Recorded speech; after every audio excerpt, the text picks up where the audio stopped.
¿Cómo? Ya, ahí estoy hablando. A ver si mueve al menos.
Costó, pero se pudo.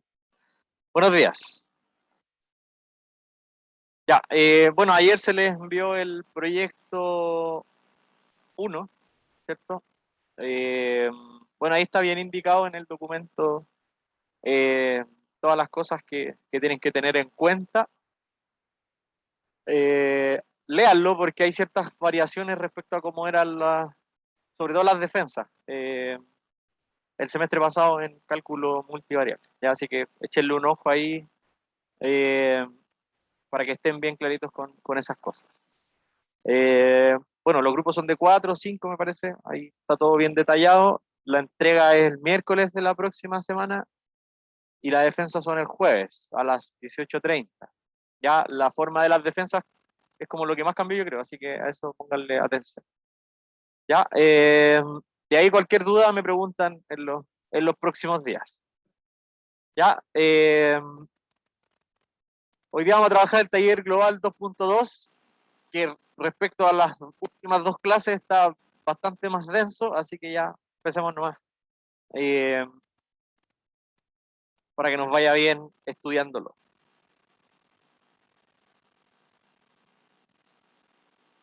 Ya, entonces, esto no, no, no, ahí no es. Eh,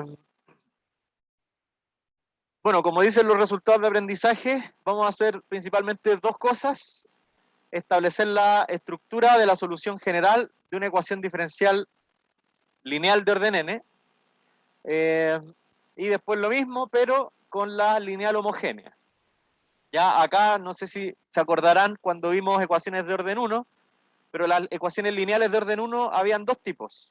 La que estaba igualada a cero, que se llamaba homogénea, que era cuando el v de x era cero, y la no homogénea, que cuando era el v de x era distinto de cero. ¿Ya? Eso de homogénea y no homogénea se extiende a n variables. ¿Ya? En este caso, la ecuación diferencial lineal de orden n de forma más general es la ecuación 1. ¿Ya? Esa es una EDO lineal de orden n. Ya hasta antes habíamos visto solamente EDO lineal de orden 1, esa es la de orden n.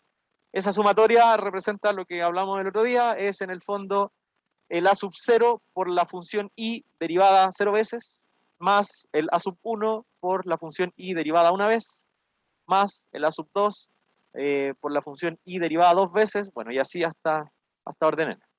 ¿Verdad? Es más por el láser. Eh, ya, y al frente hay una cierta función g de x. Ya, entonces, Fíjense que esa es la ecuación lineal de orden n general, ¿ya? Y fíjense que está igualada a un g de x, ¿sí? Que en orden 1 ese era como el b de x, ¿ya? Entonces, ¿cuál es la homogénea asociada a esa ecuación diferencial lineal de orden n? La ecuación 2. Y fíjense que la ecuación 2 es igual a la ecuación 1, solo que el g de x es 0. Está igualada a 0 la ecuación. O sea, al lado izquierdo tenemos la función y con todas sus derivadas, y al frente igualado a 0. ¿Ya? Entonces, cuando la función de la izquierda, que es la sumatoria, está igualado a algún g de x, esa es no homogénea, y cuando está igualado a 0 es homogénea. ¿Ya? Siempre para una ecuación no homogénea hay una homogénea asociada, que es la que viene igualada a 0, en vez de a un g de x. ¿Ya? Entonces, bueno, y hay una estrecha relación entre las soluciones de la ecuación de arriba con las soluciones de la ecuación de abajo. ¿Ya? De hecho, bueno, aquí está explicado un poco cuál es esa relación. ¿Ya? Bueno, leámoslo, si no hacemos una pequeña explicación ahí en la pizarra, pero primero veamos qué nos dice acá. Entonces, nuestro objetivo hoy día, o al menos con esta parte donde dice estructura de la solución general de la ecuación 1, es saber qué forma tienen las soluciones de la ecuación de arriba, la 1. ¿Ya? Entonces, supongamos que I sub P es una solución de la ecuación 1, ¿ya? Pero una ecuación particular, o sea, una solución particular, perdón. ¿Ya? Una solución particular, ahí como dice entre paréntesis, es una solución sin parámetros. O sea, cuando uno tiene, por ejemplo, que x cuadrado es solución, eso es una solución particular porque la función x cuadrado no trae un parámetro. Si es que yo digo que la solución es constante por x cuadrado, eso tiene un parámetro y eso está representando a infinitas soluciones. Entonces, cuando es particular, estoy hablando de una sola, de una específica, para un valor de c específico, digamos. ¿Ya? Entonces, I sub p es una solución sin parámetro, ¿sí? Una función de la ecuación 1. ¿Ya? Y I sub h es una familia de soluciones paramétricas, o sea, la I sub h sí trae constantes, que pueden tomar distintos valores. ¿Ya? La I sub p no trae constantes, la I sub h sí trae constantes, que pueden tomar valores. Entonces, I sub h no es una solución específica, sino que es una familia de soluciones que está representada por I sub h. ¿Ya? Ahora, I sub p es una solución de 1 y la I sub h es una solución de 2. Entonces, I sub p, solución particular de la de arriba, I sub h, solución general de la de abajo. ¿Ya? Entonces, si ahora yo quiero escribir una I general de la de arriba, ya no particular, como la I sub p, entonces es fácil ver que la resta entre la solución general de la 1 menos la solución particular va a ser solución de la ecuación homogénea. ¿Qué me está diciendo esto? Que si yo tengo dos soluciones de la ecuación de arriba, la resta de las dos es solución de la ecuación de abajo. ¿Ya? Bueno, ahí lo podemos verificar en la pizarra, pero la cosa es que se restan y termina siendo solución de abajo. Siempre que tienen dos soluciones de la ecuación no homogénea, la resta de las dos es solución de la homogénea. ¿Ya? Y por tanto, entonces la I, porque aquí hay tres letras que están, o sea, tres símbolos que están dando vuelta. La I sub P y la I sub H. ¿Ya? La I es la solución general de arriba. La I sub P es una solución particular de la de arriba. Y la I sub H es la solución general de la de abajo. ¿Ya? Entonces la relación final, digamos, es que la I de X, que es la solución general de arriba, es la suma entre la solución particular de arriba más la solución general de la ecuación 2. ¿Ya? Ese es como el teoremazo, digamos, de la forma de la solución. ¿Ya?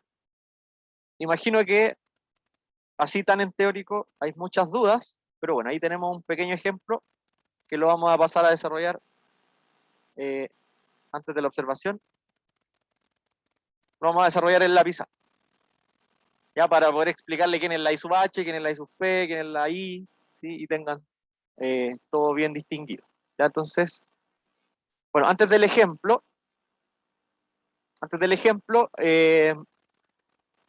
la ecuación, digamos, EDO lineal,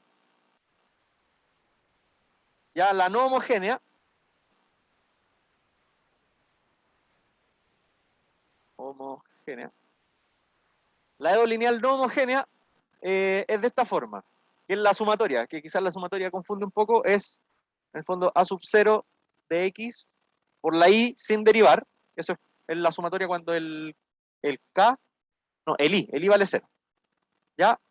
De esta forma son las ecuaciones lineales no homogéneas, de orden n por supuesto, ya sabemos que estamos trabajando en orden n.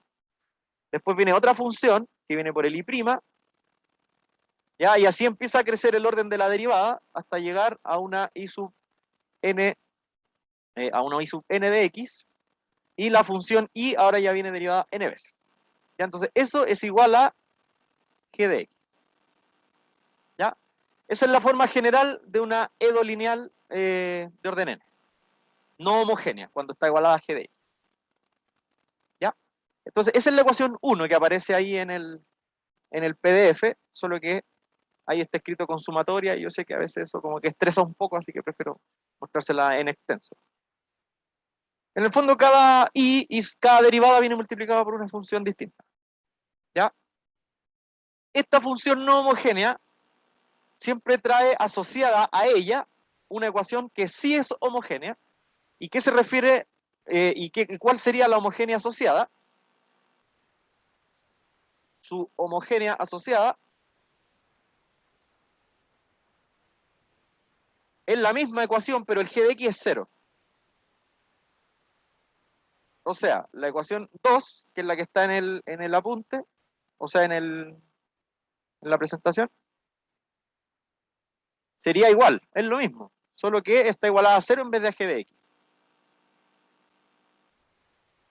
¿Ya? Esa es la ecuación 2.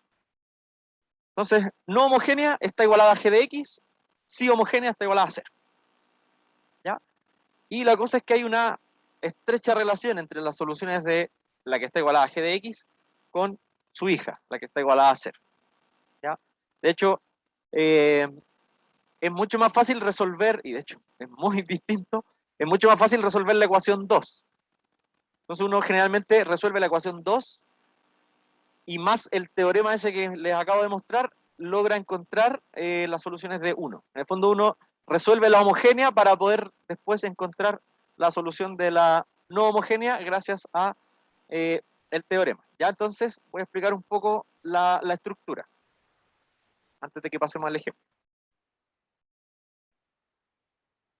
Entonces, I sub h,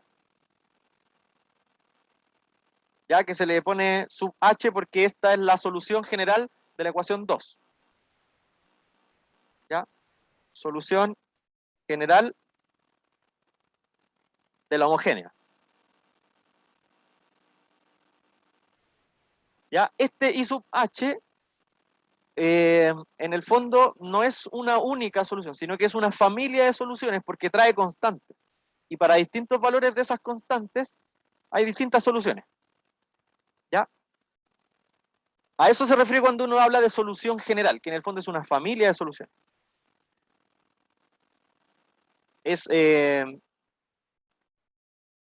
Trae constantes. ¿Sí? Lo voy a decir así medio informal, pero me parece que se entiende. Cuando uno habla de solución general es que trae constantes la solución. Entonces eso está representando a infinitas soluciones para distintos valores de las constantes. ¿Ya? Entonces, si la I sub h es la solución general de la ecuación 2, ¿ya? Y la I sub p es una solución, una específica de la 1, de la no homogénea. A eso uno le llama solución particular. ¿Ya? I sub p es solución particular de 1. ¿Qué quiere decir que sea sol particular? Es que no trae constante. O sea, es una solución específica. No está representando una familia, sino que se representa a ella. ¿Sí?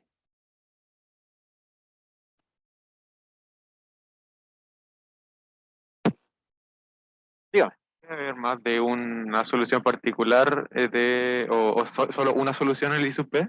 ¿Cómo se puede haber una solución O particular sea, que ¿es el I sub P solo uno? Ah, yo necesito solo uno, pero soluciones particulares, las ecuaciones diferenciales de orden n tienen infinitas.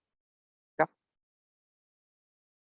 En el fondo, la I sub h en la expresión contiene a todas las soluciones de la ecuación, escrita de una pura forma, por eso trae constante. En cambio, esta es una función específica que cumple la ecuación, ¿ya? Entonces, lo que dice la estructura es que entonces la familia completa de soluciones de la homogénea, es decir, la sol general de 1, de la no homogénea, es I de X, y que es la suma de la general de la no homogénea, perdón, de la general de la homogénea más la particular de la no homogénea. O sea, es la suma de la I sub h, que es la que trae constantes, más la I sub p, que es la que no trae constantes. ¿Sí? Porque recuerden que nuestro objetivo es saber cuál es la forma general de todas las soluciones de la no homogénea, de la 1. Eso es lo que yo quiero, saber la forma de todas las soluciones de la ecuación que está igualada a g de x. ¿Ya? Entonces lo que dice la estructura es que la forma de las soluciones de la ecuación 1 siempre son la suma entre la solución general de la que está igualada a 0 más una particular de esta de aquí arriba. Entonces yo necesito dos cosas cuando quiero la solución general de la no homogénea. Necesito la general de la sí homogénea, de la que está igualada a 0, más una particular de la no homogénea. Y la suma de las dos es la forma general de las soluciones de la no homogénea. ¿Sí? Siempre pueden verlo de esta manera. La no homogénea es como la complicada, la difícil, la que está igualada a g de x. Esta siempre nos cuesta resolver. Y la igualada a 0, entre comillas, debiese ser como la amigable, la que es más fácil encontrarle la solución. Entonces, la solución general de la menos amigable es una suma de la solución general de la amigable más una particular solamente de la no amigable, de la igualada a g de x. ¿Ya? Esa es la estructura. Entonces, hagamos ahora el ejemplo.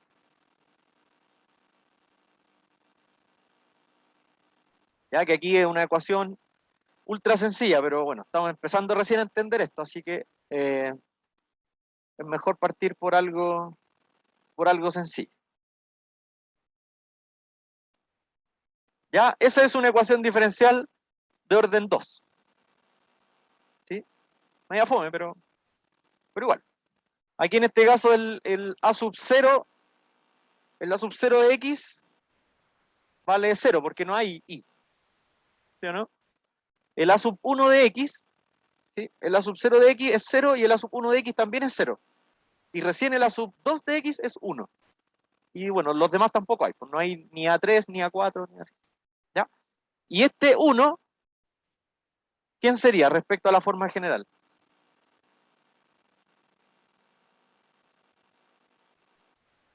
¿Quién es el 1 respecto a la forma de ella?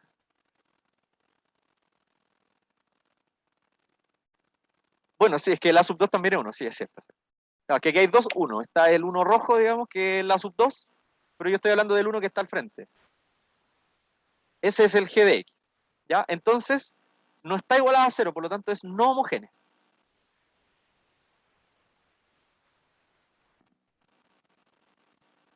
¿Ya? Entonces, esta es una ecuación lineal de orden 2, no homogénea.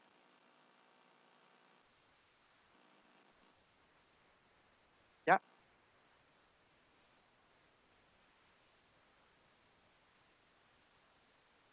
Ya no le vamos a poner siempre todos los apellidos para que es ecuación diferencial, ordinaria, lineal, digamos, no homogénea, ¿no? Si estamos dentro del contexto de las lineales de orden n. ¿Ya? Entonces, esa es no homogénea. ¿Cuál sería su homogénea asociada, entonces? Es la misma, pero en vez de estar igualado al g de x, está igualado a 0.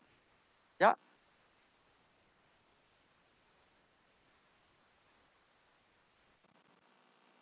Es la homogénea asociada.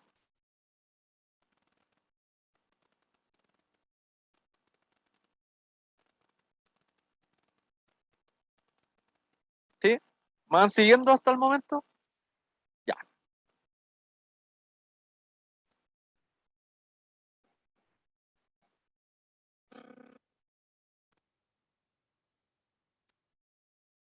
Bueno, entonces nuestro objetivo es encontrar la solución general de la de arriba, de la I2' igual 1.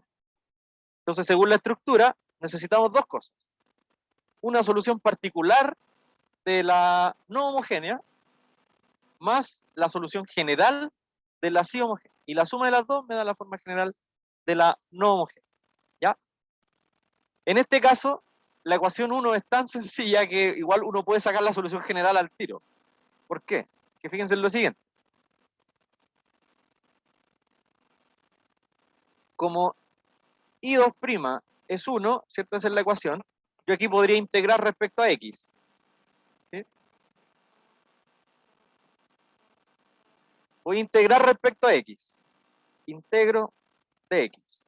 Si integro de X, voy a quitarle una derivada al Y. ¿Sí?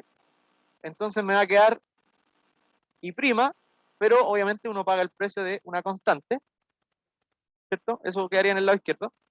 Y en el lado derecho, la integral de 1, ¿sí? Que es X. ¿Ya? De hecho, juntemos al tiro las dos constantes, mejor pongamos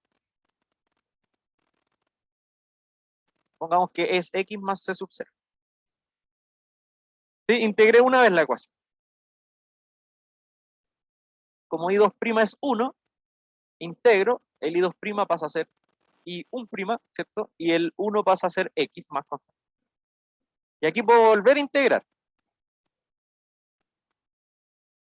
Entonces, al volver a integrar, aquí le voy a quitar la otra derivada y la integral de x cuadrado, o sea, perdón, la integral de x es x cuadrado medios, la integral de la constante c sub 0 es c sub 0 por x, y se me va a agregar otra constante. ¿Sí? Y aquí uno dice, pero eso podría hacerlo siempre. No, la verdad es que no. Aquí se puede porque la ecuación es muy sencilla, tiene el I2' igual a una constante. ¿Sí? En general, eso no resulta siempre, pero ahora para entender la estructura, sí nos va a servir.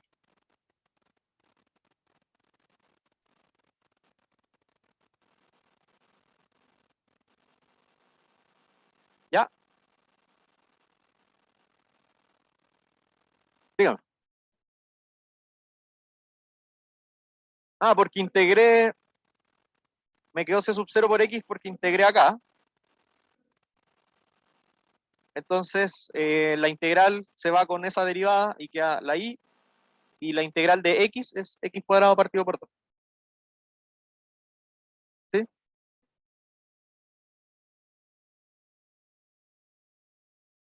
Ya.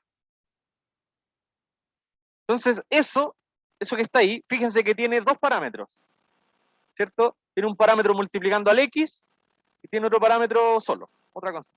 Entonces yo, cualquier C sub 0 y C sub 1 que tome como valor acá, me va a entregar una solución de la no homogénea. ¿Ya? Esta es la forma general de la solución.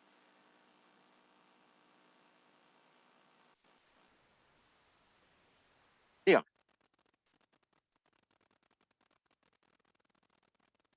Ya, eso. Buena pregunta. Aprovechemos el tiro de seguir la estructura. Entonces, en este caso, para esta solución en específico, esta de acá, todo lo que trae parámetros es la IH. Eso es la solución de la sí homogénea. ¿Ya? Y esta sería la I sub P. La solución particular de la no homogénea.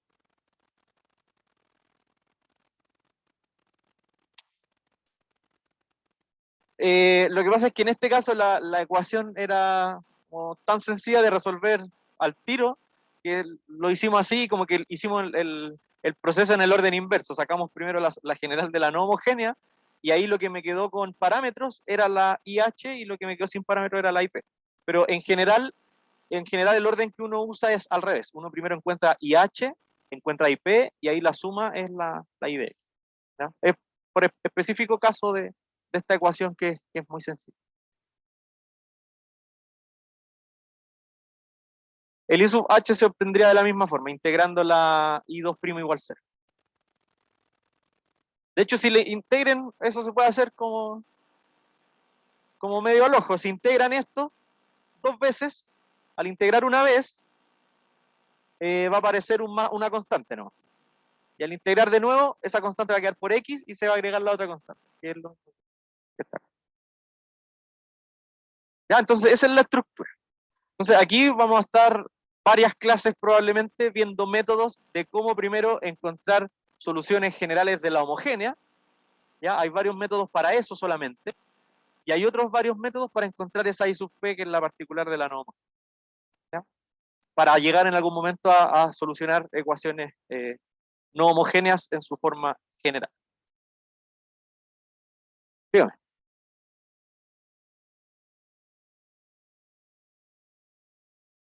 Sí, ya. Bueno, y aquí, volviendo al, eso, gracias. Volviendo al documento, bueno, aquí está la forma, ¿se fijan? Entonces aquí está explicado más o menos lo mismo que les dije, la I sub p es la x cuadrado medios, la I sub h es eso, que es la solución de la homogénea. ¿Ya?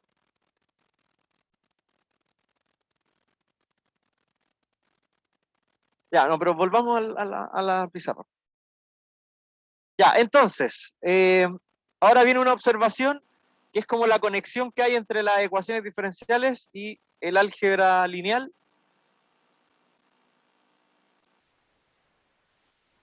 Ya, bueno, en este taller principalmente no vamos a encontrar soluciones generales de no homogéneas, porque eso nos va a tomar otras clases encontrar los métodos necesarios. Vamos a estudiar más que nada la homogénea, la más sencilla, la más amigable. ¿Ya? Fíjense que esta es la observación. Bueno, tomemos primero la ecuación homogénea. De nuevo.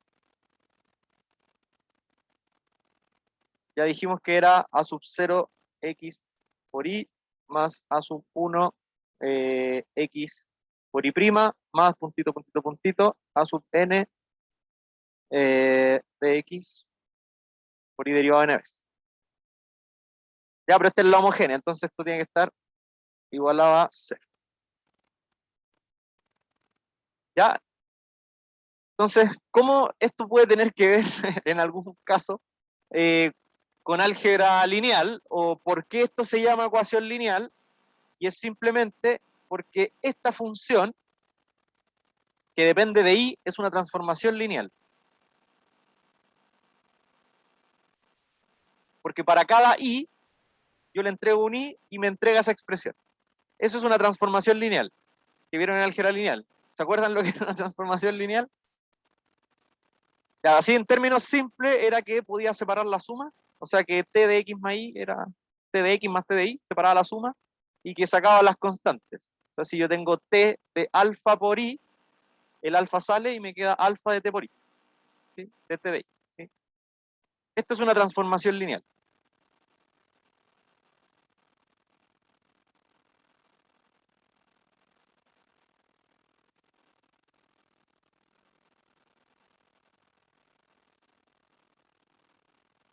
¿Ya? Es una transformación lineal respecto a y.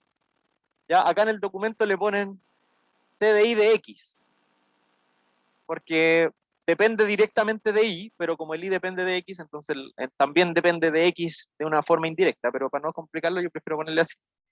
¿Ya? Es una transformación lineal, y como buena transformación lineal uno le puede calcular el espacio, el subespacio kernel, el núcleo, ¿sí?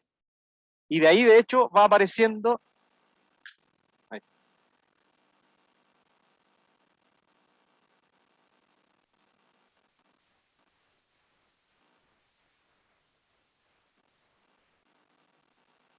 Ya en este caso, bueno, recordemos primero que era el kernel de una transformación. Ya hagámoslo en específico con esta. El ker de una transformación eran todos los valores, digamos, de la variable independiente, en este caso todos los i, son todos los i, tal que t de i es 0. Ese era el kernel. Todos los i que hacían que la transformación me dé 0. Porque justamente todos los i que hagan que la transformación sea 0 son todas las soluciones de la homogénea. Y por eso el espacio de soluciones de la homogénea es un espacio vectorial, porque es el kernel de la transformación, y en álgebra lineal en algún momento demostraron que el kernel de una transformación lineal siempre era un subespacio vectorial. ¿Ya? Entonces, en este caso, este conjunto coincide con las soluciones de la EDO homogénea.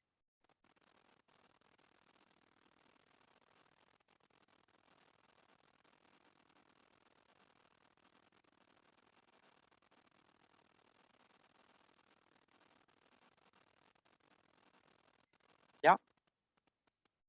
Aquí uno se podría preguntar cosas como más teóricas, porque uno se acuerda que el kernel era un subespacio vectorial, pero si yo estoy hablando de subespacios vectoriales porque está metido dentro de otro espacio más grande, del espacio vectorial. Aquí el espacio vectorial es el espacio de funciones que son continuas y derivables n veces. ¿Sí? En el fondo es como el espacio que junta todas las funciones que podrían cumplir. ¿Ya? Pero no nos vamos a ir mucho en esa de ponernos a estudiar el espacio, sino que solamente con el kernel, digamos, de la transformación estamos. ¿Sí? Pero tener en cuenta que todas estas funciones I son funciones que son continuas y derivables n veces. ¿Sí? Y sus n derivadas son todas continuas. Es el espacio grande, digamos. ¿Ya?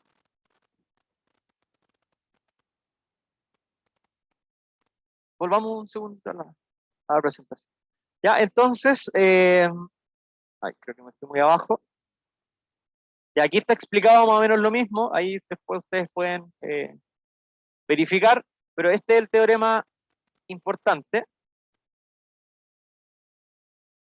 Ahí está. Bueno, quizá al seleccionarlo se ve menos. Pero la dimensión de este kernel, ya como espacio vectorial, es n, donde n es el grado de la ecuación. Esto es lo que yo le había como adelantado un poquito en la clase magistral, que cuando ustedes tienen una ecuación diferencial homogénea que es de orden n, el espacio de soluciones forman un espacio vectorial de orden n. ¿Ya? Ese espacio es el kernel.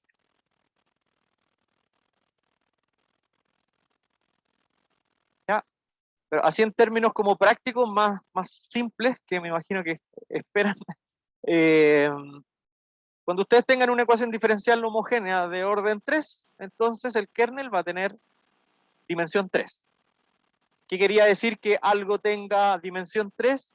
Que tenía 3 elementos en la base, que generaban el espacio, a través de combinaciones lineales. ¿Ya? Entonces,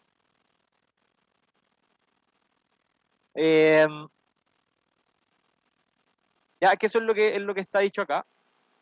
Fíjense que dice que si ustedes tienen una colección de cada funciones que pertenecen a este kernel, ya pertenecer al kernel en este caso significa ser solución de la homogénea. ¿Ya? Es lo mismo.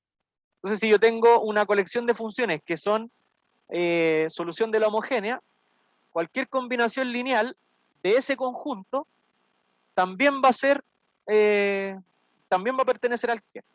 Fíjense que estamos tratando como de heredar las propiedades de los espacios vectoriales para la ecuación, para las funciones solución. Porque aquí, ¿qué estoy diciendo? Si yo tengo una colección de funciones que pertenecen al Ker, ¿ya? Como el Ker es un espacio vectorial, cualquier combinación lineal de esas funciones también va a pertenecer al Ker, porque eso significaba ser espacio vectorial. ¿Ya? Entonces, esa combinación lineal también va a ser solución. Y eso es lo que habíamos comentado el otro día, que cuando uno tenía una colección de soluciones de la EDO, entonces la combinación lineal también era solución de la EDO. Porque tanto las funciones por separado como la combinación lineal pertenecen al kernel de la transformación esta, de esa transformación lineal. Ya, en todo caso, si es que ya lo están pensando, tampoco vamos a profundizar así como demasiado en la parte del kernel o de los espacios vectoriales, sino que solamente para heredar las propiedades y poder usarlas, digamos, acá en las ecuaciones diferenciales. Ya, entonces, volvamos un poquito por favor a la pizarra. Aquí en la pizarra estoy tratando de anotar como lo más importante nomás, porque el texto tiene harto contenido. Este kernel tiene una base, ¿sí? Entonces, este tiene dimensión n, ¿cierto? Por lo que salía en el teorema. Por el teorema, el ker de t, o la dimensión del ker de t es n.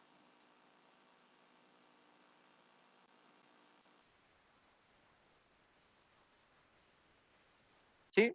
Que es el orden de la ecuación. ¿Ya? Entonces la base,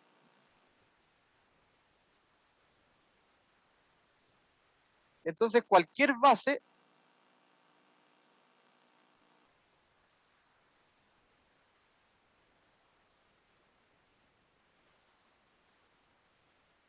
bueno, si el espacio vectorial tenía dimensión n, ¿cuántos elementos tienen las bases de ese espacio? La misma cantidad. ¿Sí? De hecho, la dimensión se definía como la cantidad de elementos que tiene la base. ¿Ya? Entonces, cualquier base de este espacio tiene n elementos. Que en este caso los elementos son funciones.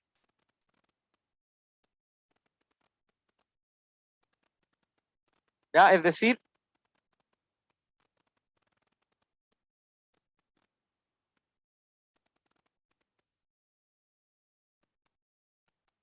la base de este kernel es de esa forma. Tiene n funciones. ¿Ya? Donde, bueno, estas funciones tienen que ser linealmente independientes entre ellas, ¿cierto? Y la combinación lineal tiene que generar a cualquier función del espacio. ¿Ya?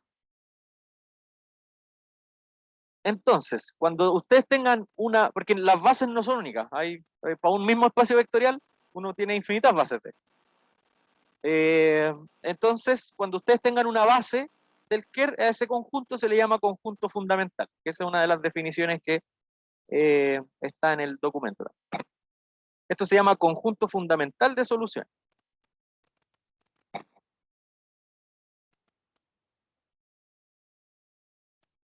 ¿Ya? Entonces, un conjunto fundamental de soluciones son una colección de n soluciones que son LI y que generan el espacio Kerr. ¿Ya? Y bueno, ¿cuántas funciones son estas? Depende del orden de la ecuación. Si la ecuación es de orden 3, el Kerr tiene 3 elementos. Tiene 3 funciones que son LI que generan todo el espacio.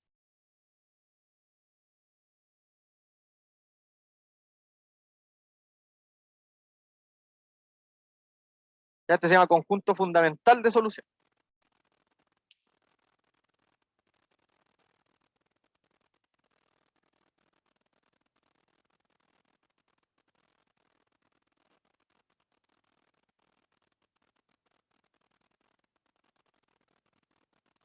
Dígame.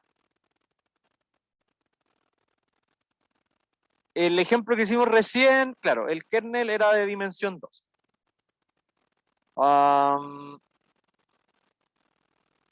Sí, pero la ecuación era de orden 2. Sí.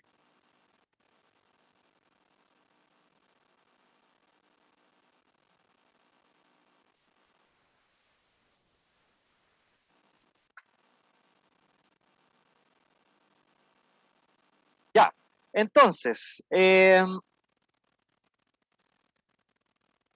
como ya estamos empezando a hablar de base de un espacio vectorial, necesitamos alguna forma de determinar, digamos rápidamente, cuándo dos soluciones son LI, por ejemplo, cuando son linealmente independientes. Entonces, bueno, la definición de qué cosa era LI, eso, la definición de qué cosa significaba que dos vectores sean LI está dada ahí arriba, ¿sí? Pero tampoco vamos a usar tan directamente esa definición, porque esa es la definición como más arcaica de que dos funciones sean LI, ¿ya? O sea, bueno, no dos, sino que un conjunto. Pero igual leámosla.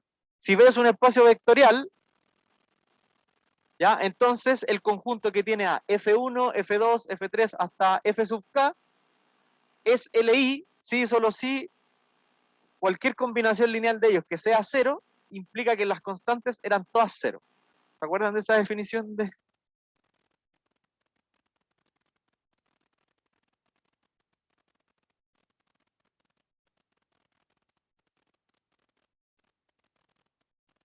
Eso era una forma, sí. La forma, Claro, la forma que ustedes vieron en álgebra lineal para ver qué vectores eran LI era, no sé, pues si eran dos vectores no más solamente, ponían una constante por el primer vector más otra constante por el segundo vector, igualaban eso a 0, 0, depende de cuántas coordenadas eran, y lograban demostrar que las dos constantes tenían que ser 0. Esa era como la... Esta aquí es la misma idea, solo que esa definición, cuando los espacios vectoriales son de funciones y no de vectores, no es muy útil, porque es muy complicado a veces de hacer los cálculos. Entonces ahí entra en juego, eh, pero igual se puede, igual se puede. Ahí entra en juego la función Wronskiana. Ya, pero primero hagamos ese ejemplo de ahí. Volvamos a la pizarra.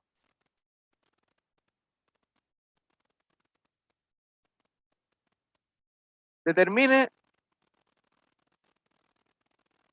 si este conjunto, ¿cómo era? E a la x, e a la 2.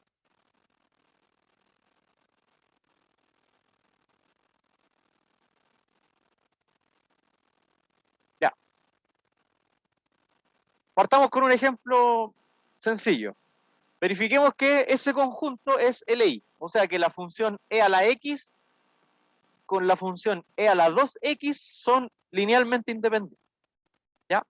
Primero, como tenemos la definición, digamos, de álgebra lineal, usemos esa definición. ¿Ya? Entonces, ¿qué significaba que dos elementos del espacio sean LI? Era que si yo multiplico una constante por el primero más una constante por el segundo y eso era 0, entonces las constantes tenían que ser 0. ¿Ya? Entonces, supongamos que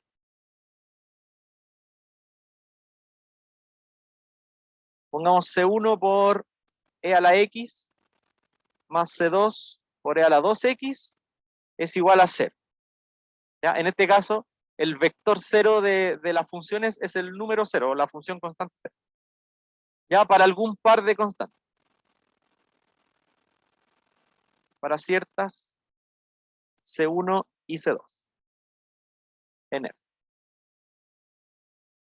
¿Ya? Estamos partiendo igual como lo hacíamos en álgebra lineal. Queremos demostrar que esas dos funciones son LI, entonces tomo una combinación lineal de ellas igual a 0, y con eso debería poder demostrar que las constantes son 0. Ya, no sé si logran ver que esas constantes están como media obligadas a ser 0. Hay hartas maneras de argumentar eso. Primero, una forma rápida sería que una exponencial, ¿qué signo tiene siempre una exponencial? Siempre son positivas, estrictas, ¿cierto? Así que tengo una constante C1 por un número estrictamente positivo, más una constante C2 por un número estrictamente positivo, y eso me está dando 0. Tengo que anular las dos. ¿Sí? Aunque ahora no sé si eso lo implica necesariamente, porque podrían restarse. Claro, podría ser una constante negativa. Ya, entonces eso no nos va a servir. Pensé que era un argumento más corto. Vamos a tener que hacerlo por contradicción. O sea, suponer que alguna no es 0 y llegar a una contradicción, entonces sí va a ser 0. Ya, supongamos que C1 no es 0. En el fondo esto es como hacer porfiado. Vamos a ver que es imposible que C1 no sea 0. ¿Ya? ¿Por qué? Porque si C1 no es 0, entonces yo puedo dividir por C1. ¿Sí?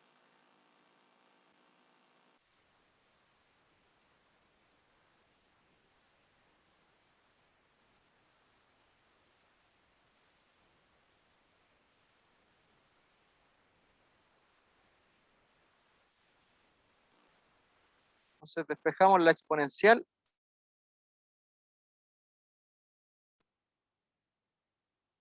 menos.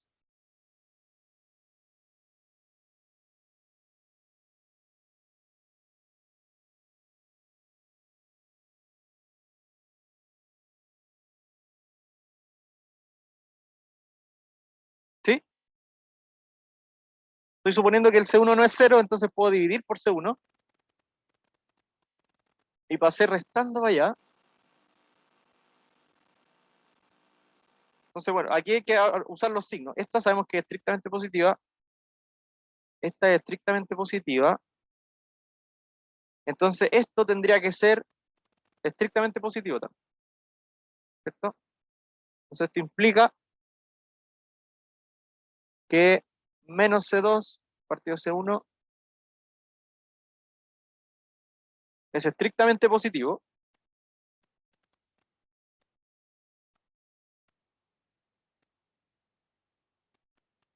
Ya, dejémoslo ahí. No, me refiero ahora, veamos el otro caso. Tiene que haber ahí un choque, una contradicción.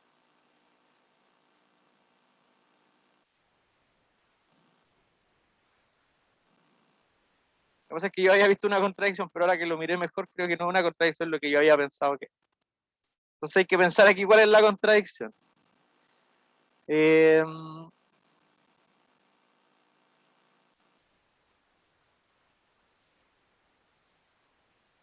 ¿Cómo?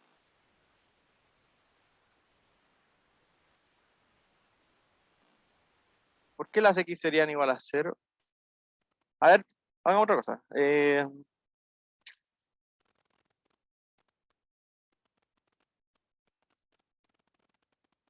Que yo había dicho este lado es positivo y este lado es negativo, pero esta división, ahora que lo miré bien, no necesariamente es negativo, porque alguna de las C podría ser negativa, entonces no es contradicción.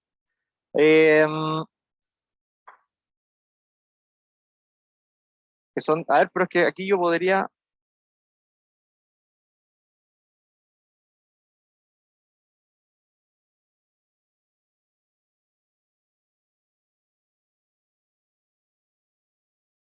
Si paso dividiendo la exponencial para la derecha, me queda eso.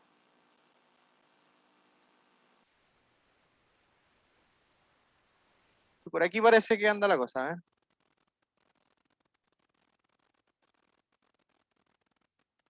¿eh? Pásate para allá. Ya, sí, ahí. Paso el segundo para allá, el otro para acá.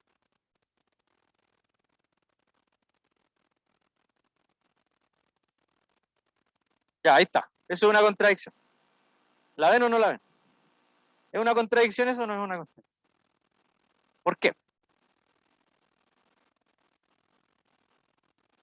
C1 y C2 son constantes. Entonces la división de ellas es constante. O sea que la función exponencial es constante. Eso no puede pasar. Esto implica que la exponencial es constante. ¿Ya? Contradicción. De hecho, yo creo que si lo hacen después con C2, también van a llegar a la misma contradicción, a que la exponencial es una función constante. Claro, yo quería demostrar que las constantes no pueden ser distintas de cero, que es lo mismo que, por lo tanto, son cero. Esa es la conclusión, que por lo tanto C1 sí es cero. Porque en caso de que no sea cero, la exponencial tendría que ser una función constante. Dígame. Eso. C1 y C2 son diferentes si tiene solución, pues. O sea, si se cumple. Si existen valores de X que cumplen eso. O sea, que si C1 y C2 son de distintos signos, sí se cumple, entonces, ¿o no? Sí. Sí, no es que no hayan X que cumplan eso. Pueden haber X específicos que cumplan eso. Pero acá el X es, digamos, cualquier X. En el fondo ahí yo estoy llegando a que eso se cumple para todo X. Eso es lo que es imposible. ¿Ya? Sí, eso quizás, esto es para todo X. ¿Sí? Estoy llegando a que la función exponencial es siempre el mismo valor. Bueno, y eso ya sabemos. Ya, entonces, análogamente se hace el C2.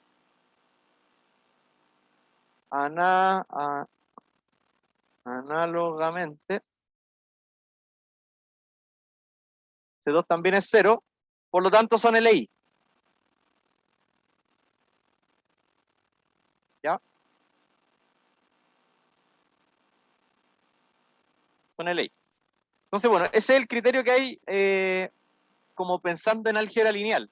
Ya, pero nosotros vamos a tener ahora un criterio que es más rápido de hacer, porque si se fijan, acá como las funciones son más difíciles de tratar, a veces encontrar las constantes o demostrar que son todas cero no siempre va a ser muy fácil. De hecho, acá lo hicimos con dos funciones que igual son relativamente fáciles, y la contradicción no salió como tan rápida, ¿ya? Así que necesitábamos un mejor criterio para determinar si dos funciones son LI, ¿ya?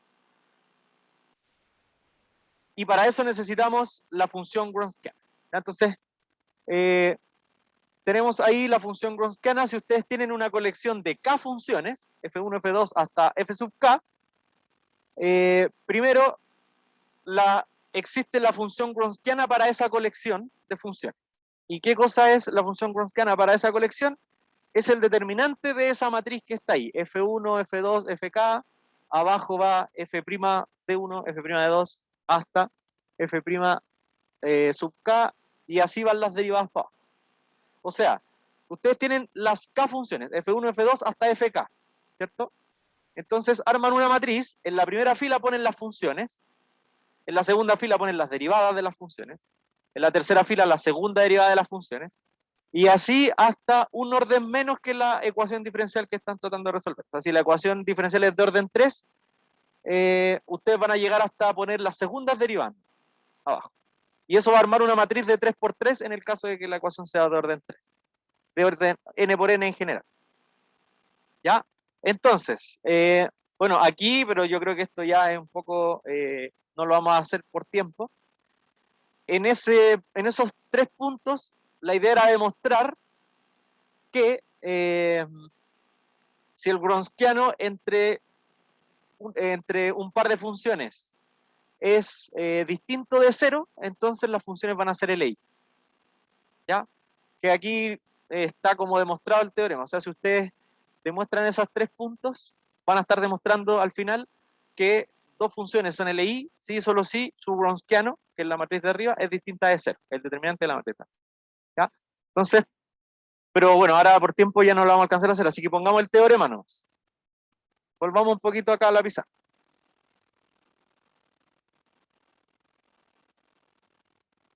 Ya, así que este teorema nos facilita toda la vida.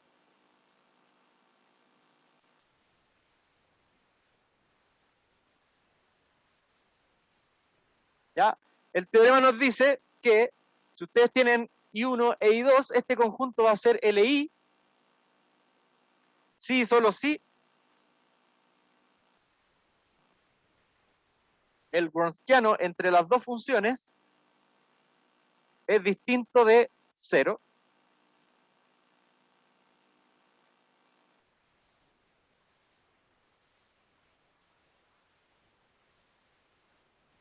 Ya, es distinto de 0 para todo X. Bueno, en este caso es en el dominio de las funciones.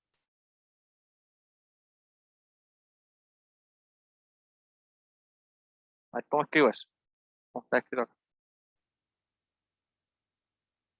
Ah, es que aquí están trabajando en un intervalo.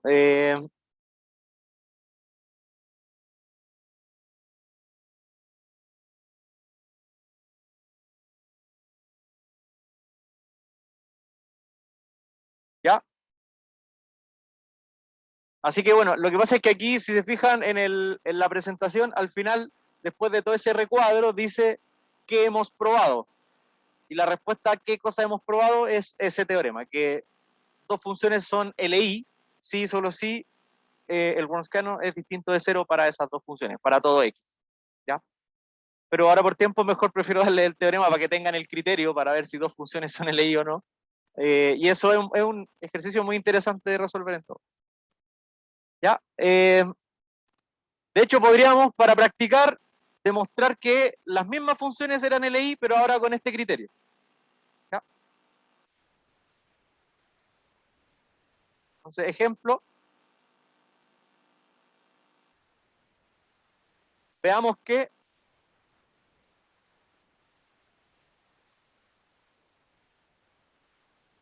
ese conjunto es LI. ¿Ya? Pero ahora no con la definición que vimos en álgebra lineal, sino que con el teorema. ¿Ya? Este es el teoremazo para ver si son LI.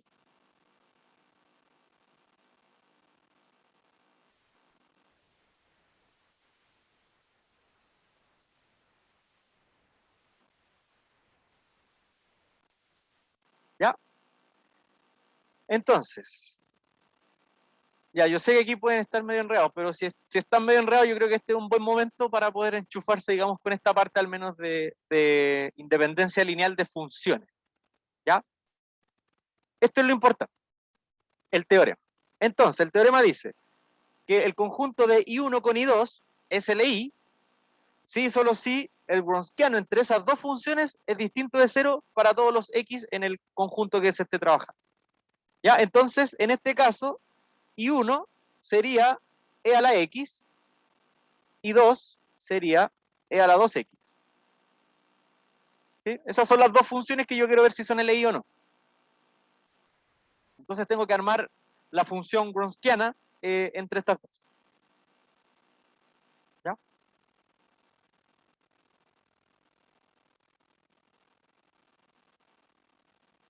Implica que... Entonces, ¿cómo sería el Wronskiano entre estas dos funciones? El Wronskiano, o la función Wronskiana, es el determinante de esa matriz que les dije que se ponía en la primera fila las funciones y en la segunda fila las derivadas de las funciones. Entonces, es un determinante. Los determinantes se escriben así con líneas rectas. ¿Ya? ¿Cómo construir la función Wronskiana para I1 e I2? En la primera fila van las funciones I1 e I2. ¿Ya? Si fueran más, bueno, ahí queda de más columnas esta matriz. Y en la segunda fila van las primeras derivadas. Es decir, va I1' e I2'. ¿Ya? Si fuesen tres funciones, entonces, bueno, esta matriz quedaría de 3 por 3, porque sería I1, I2 e I3, y para abajo sería I1, I1', I1, 2'. Tendrían que llegar a la siguiente derivada. Siempre son matrices cuadradas, tal cual.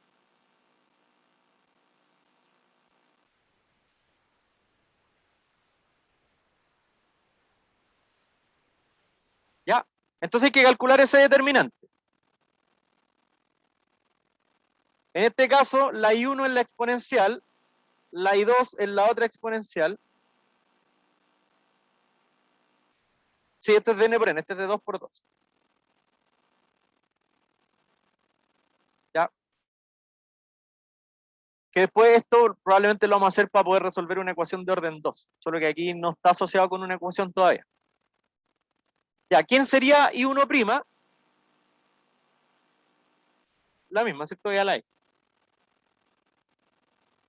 Y I2', o sea, I' sub 2. Eso, ¿cierto? Muy bien. 2 por E a la 2. Esta es la función Wronskiana. Pero hay que calcular el determinante para que sea una función que depende de X. ¿Ya? Este es un determinante simple, ¿cierto? De 2 por 2, así que es S por S, o sea, la diagonal principal menos la diagonal secundaria.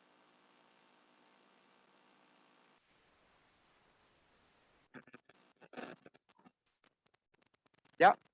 Fíjense que tengo dos veces E a la X por E a la 2X menos una vez E a la X por E a la 2X. Así que esto es E a la X por E a la 2X.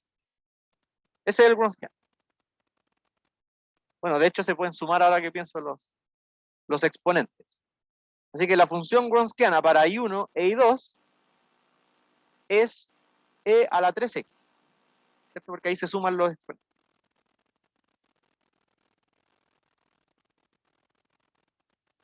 Dígame.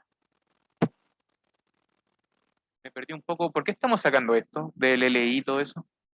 Eh, porque uno necesita un conjunto de soluciones que sean LI, porque nosotros queremos la base del kernel, porque ese es un conjunto fundamental de soluciones que es para en el fondo encontrar la solución general de la homogénea.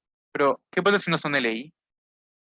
Si no son LI, no necesariamente van a ser base del kernel, entonces no necesariamente van a generar a todas las demás soluciones. Ah, ya. Necesitamos que sean LI para que sean base del espacio kernel. Okay. ¿Ya?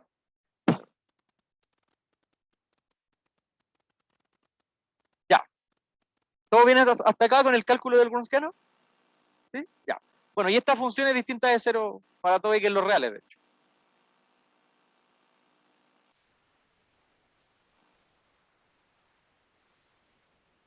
Entonces, como la función gronskiana es una función que jamás es 0, la conclusión es que las funciones son LI.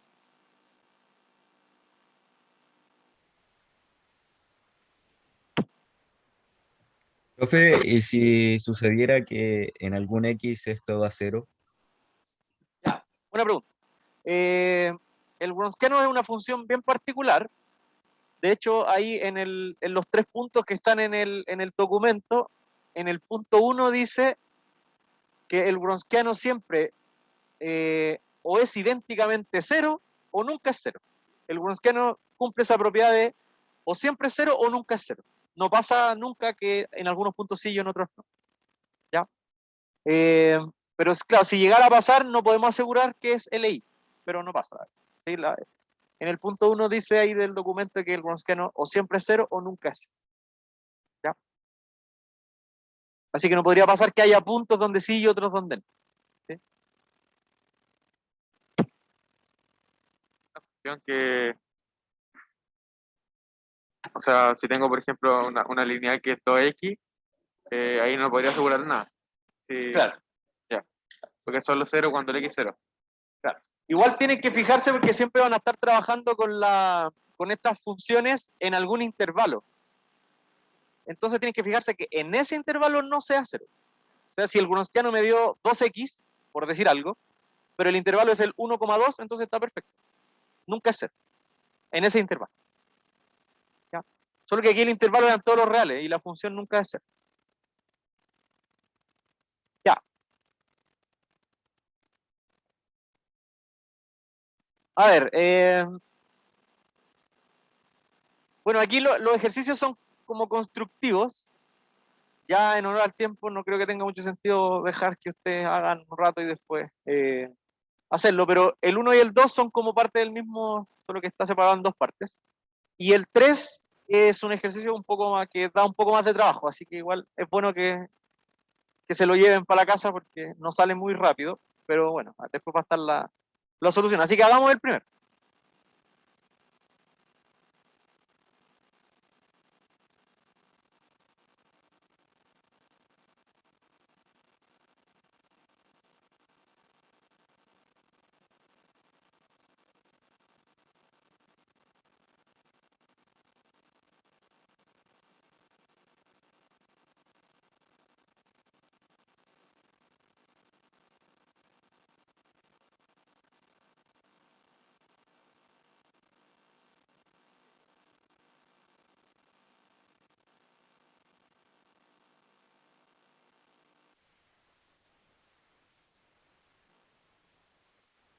Ya, ese es una ecuación diferencial lineal de orden 2, ¿cierto?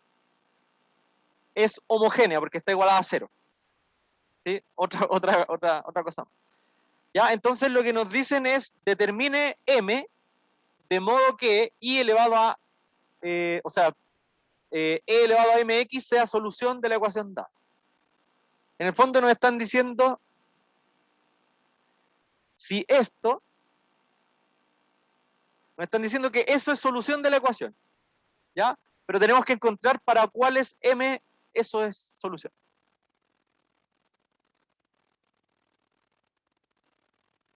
¿Ya? Entonces, tenemos la ecuación diferencial, que es una ecuación homogénea, de orden 2, y nos dicen que eso es solución, pero hay que determinar cuáles son los m que hacen que esto efectivamente sea solución.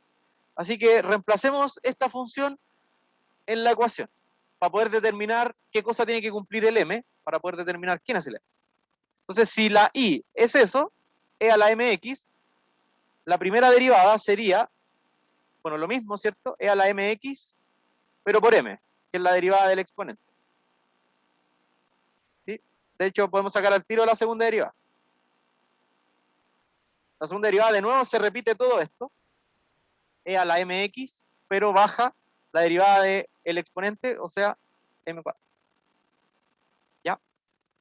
Entonces, si i igual a e a la mx es solución, yo al reemplazar estas tres cosas, en la ecuación homogénea debería cumplirse la igualdad. Entonces ahí voy a encontrar condiciones sobre el M y con eso podría determinar quién es el M. ¿Ya? Reemplacemos entonces esto en la E2.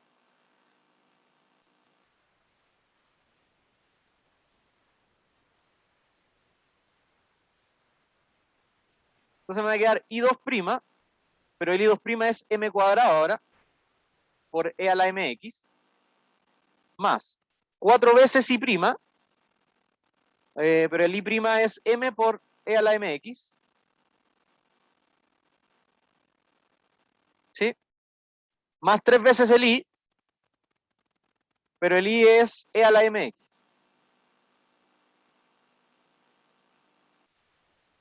¿Ya? Entonces, si la función E a la MX de verdad es solución, entonces se debería cumplir esa igualdad, ¿cierto?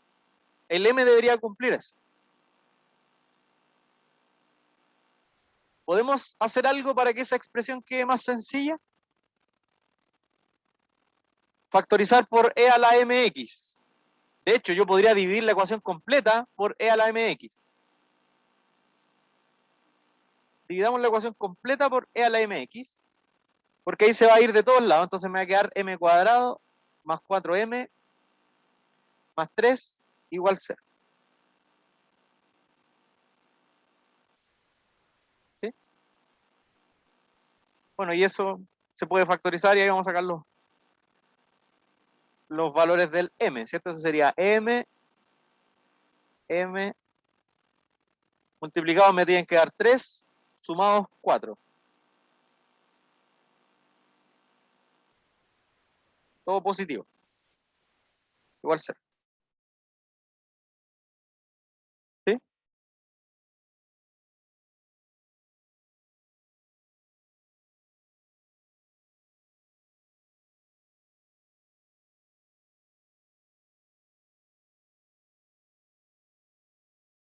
Ya. Por lo tanto, hay dos valores de M. M1 es menos 1 y M2 es menos 3. ¿Ya? ¿Qué quiere decir eso? ¿Qué quiere decir que este M me haya dado dos valores distintos? Que entonces hay dos soluciones de la forma E a la MX. Una con el M1 y la otra con el M2. Por lo tanto, I1 igual a E M1X, que sería menos 1 por X,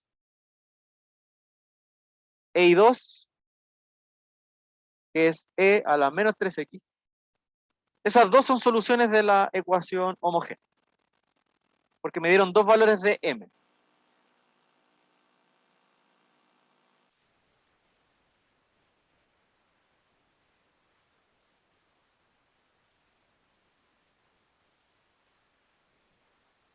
Homogénea, pongámosle estrellita a la homogénea. Ya, bueno, sacamos la solución de la homogénea, después en el ejercicio 2 les ponen la misma, pero no homogénea, porque ahora está igualada a X. ¿Ya? Entonces ahí les dan ciertas pistas para que encuentren una solución particular de la no homogénea, y entonces la suma de las dos va a ser solución general de la no homogénea, que es lo que estábamos hablando al principio de la clase. ¿Ya? Eso sería todo entonces. Dígame, ¿tiene una duda? Esas son particulares porque no tienen constante. La combinación lineal, claro, eso es lo que queremos determinar, si es que sirven como base. Habría que ver si son LI. Si son LI, entonces la combinación lineal me da el IH. ¿Cómo? No, en la 2 sacan el I sub P. Esta es para sacar la IH. Ok.